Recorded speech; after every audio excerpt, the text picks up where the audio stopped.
I never expected that hiring a nanny would bring such a profound change to my life. After the divorce, juggling a full-time job and raising my energetic twin boys, Ethan and Noah, became overwhelming.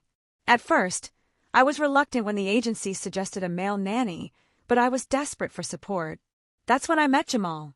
Jamal was unlike anyone I had ever hired before.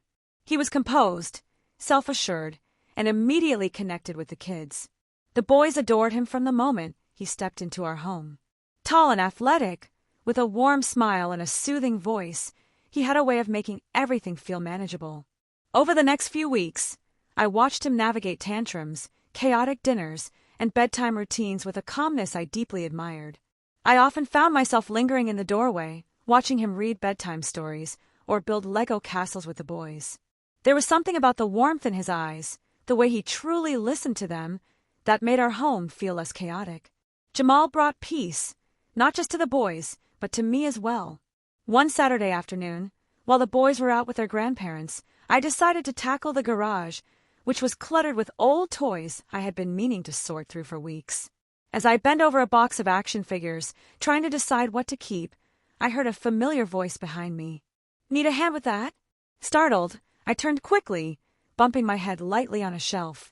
Jamal stood in the doorway, holding 2 iced coffees and a drink tray. I laughed nervously, rubbing my head. "You scared me. I thought you had the day off." He stepped inside, smiling. "I was just running a few errands and thought you could use a little pick-me-up. You've been going nonstop." My heart warmed. I was touched by the gesture. I took one of the coffees from him, grateful.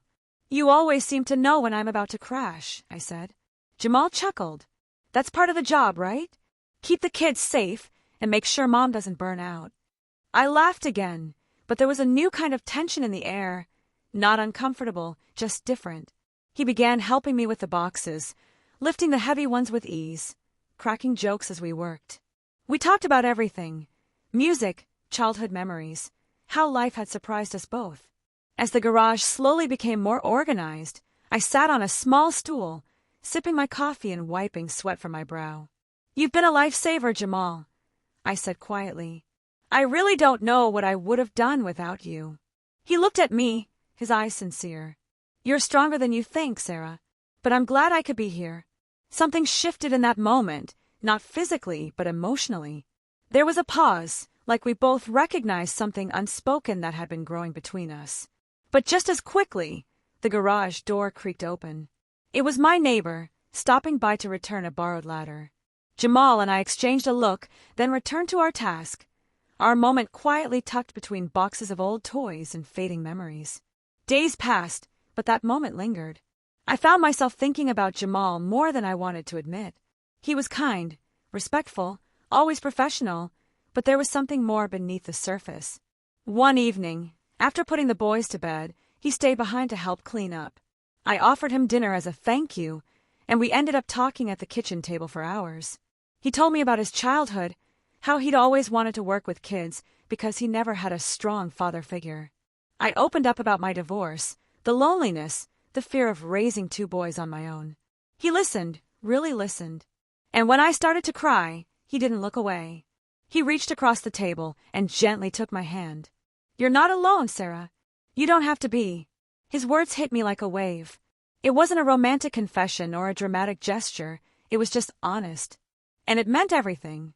We never spoke about it again, but things felt different, more natural, more real. There were moments when our hands brushed, when our eyes met for just a second too long. That told me he felt it too. I didn't know where it was heading. I didn't even know if anything would ever come of it. But I knew that Jamal had become more than just the boys' nanny. He had become a constant, a friend, and maybe even something more. One evening, while walking in the park with the boys, Ethan turned to me and said, "Mom, I think Jamal makes you happy. You smile more when he's around." Out of the mouths of babes. I looked over at Jamal, who was pushing Noah on the swing. He glanced back and smiled, like he'd heard what Ethan said. Maybe this wasn't what I had planned when I hired him.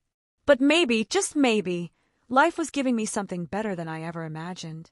And all it took was a Saturday in the garage, a thoughtful surprise, and a heart ready to feel again.